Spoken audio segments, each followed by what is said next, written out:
नमस्कार दोस्तों, my vision 24 की इस खास सीरीज मिस्ट्री की हिस्ट्री के नए एपिसोड में आप सभी का स्वागत है।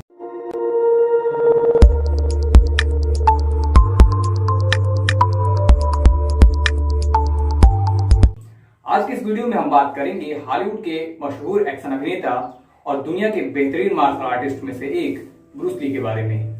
जी हाँ, अगर आप हॉलीवुड फिल्मों के शौकीन हैं और खासतौर से आप एक्शन फिल्में देखना पसंद करते हैं तो आपने यह नाम जरूर सुना होगा। मार्शल आर्ट और ब्रूस ली ये दो ऐसे नाम हैं जिन्हें आप एक दूसरे से अलग नहीं रख सकते। ब्रूस ली ने अपनी छोटी सी जिंदगी में जो शोहरत, जो मुकाम हासिल किया, जाहिर है वह बहुत से लोगों के लिए असंभव लगे। ब्रूस ली ने हॉलीवुड की मात्र 7 फिल्मों में काम किया, जिनमें से 3 तो उनकी मौत के बाद रिलीज हुई। लेकिन इतने कम समय में भी ली ने अपनी कला से लोगों के दिलों में अपनी एक अलग जगह बनाई। ब्रूस ली का जीवन जितना चर्चित रहा, उनकी मौत उतनी ही विवादास्पद रही। ब्रूस ली के फैंस हमेशा ही उनकी मौत को लेकर सवाल उठाते रहे हैं। खैर, ब्रूस ली का बचपन कैसा रहा, मार्शल आर्ट की तरफ उनकी दिलचस्पी कैसे हुई और हॉलीवुड की फिल्मों में कैसे आए, हम सब पर बात करेंगे, सभी चीजों के बारे में जानकारी लेंगे। तो चलिए शुरू करते हैं ब्रूस ली के बचपन से। ब्रूस ली का जन्म 27 नवंबर 1940 को Chinatown San Francisco California में हुआ था। कहते हैं ब्रूस ली की मां बचपन से ही बहुत अंधविश्वासी थी। ब्रूस ली के जन्म से पहले उन्हें एक बेटा हुआ था, लेकिन वह बच नहीं सका। उनकी मां को लगता था कि यह सब किसी आत्मा के साये के कारण हुआ है, इसलिए आत्मा को कंफ्यूज करने के लिए उन्होंने ब्रूस ली को पहले लड़कियों वाला नाम दिया साइफन। बाद में इस नाम को थोड़ा बदल कर दिया गया जुनफन। जुनफन ही ब्रूस ली का असली और आधिकारिक नाम था। पर ये ब्रूस ली के नाम से कैसे फेमस हुए, इसके पीछे भी एक कहानी है। दरअसल ब्रूस ली की मां के फिजिशियन इन्हें अक्सर ब्रूस ली कहकर पुकारा करते थे और बाद में यही नाम पॉपुलर हो गया। खैर, ब्रूस ली पढ़ाई में औसत ही थे। ज्यादातर पढ़ाई लिखाई में उनका मन लगता नहीं था और अक्सर ही गली मोहल्लों के लड़कों से इनका लफड़ा रहता था, जिसके कारण ज्यादातर यह गली मोहल्लों के लड़कों से पिट कर ही घर आते थे। इससे परेशान होकर इनकी मां ने इन्हें एक मार्शल आर्ट स्कूल में डालने की सोची, ताकि अपने आप को ये थोड़ा मजबूत कर सके और बार बार घर पिट कर ना आए। खैर, इन्होंने मार्शल आर्ट सीखना शुरू कर दिया और इनकी दिलचस्पी भी शोर बढ़ने लगी। लेकिन अब भी इनकी मां की परेशानी खत्म नहीं हुई। पहले ब्रूस ली जिन लड़कों से पिट जाया करते थे, अक्सर अब वो लड़के ब्रूस ली के हाथों पिटते थे और इस कारण अक्सर ही पुलिस इनके घर कंप्लेन लेकर आ जाया करती थी।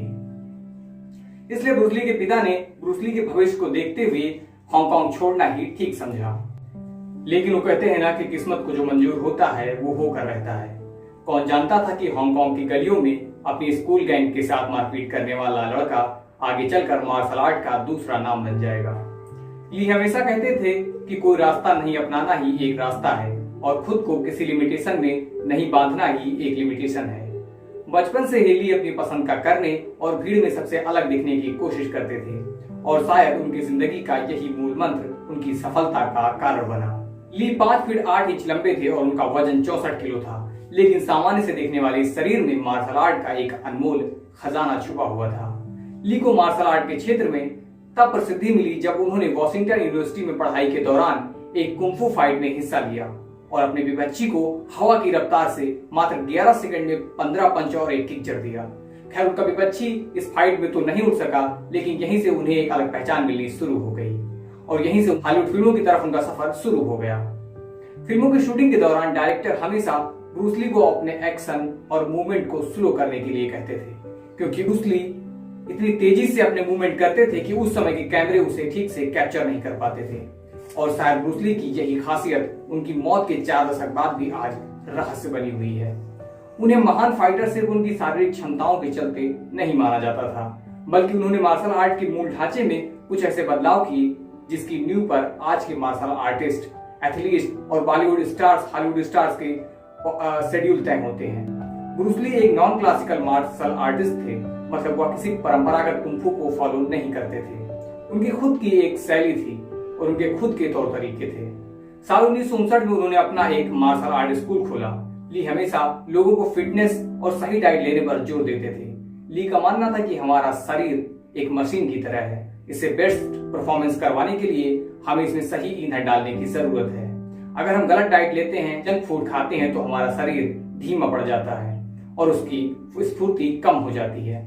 शायद अपनी इसी थ्योरी की बदौलत ब्रूस ली ने अपने शरीर को ऐसा बना रखा था और अपनी इसी तकनीकी के दम पर ली ने एक बार एक बेहद मुश्किल मैच में सिफू वांग जैकमैन को हराया।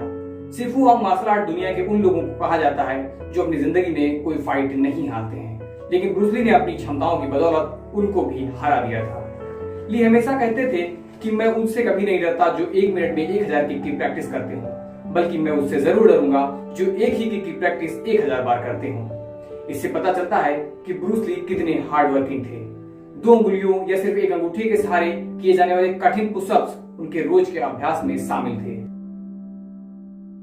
खैर, इस वीडियो में बस इतना ही। इस वीडियो के अगले पार्ट में हम जानेंगे कि ब्रूस ली ने हॉलीवुड की किन किन फिल्मों में काम किया, कौन सी फिल्म उनके जीवन की आखिरी फिल्म साबित हुई और मात्र 32 साल की उम्र में ब्रूस ली की मौत कैसे हुई। क्या ब्रूस ली की मौत स्वाभाविक थी या उनकी मौत के पीछे कोई साजिश थी? हम मिलते हैं आपसे इस वीडियो के अगले पार्ट में। तब तक के लिए नमस्कार।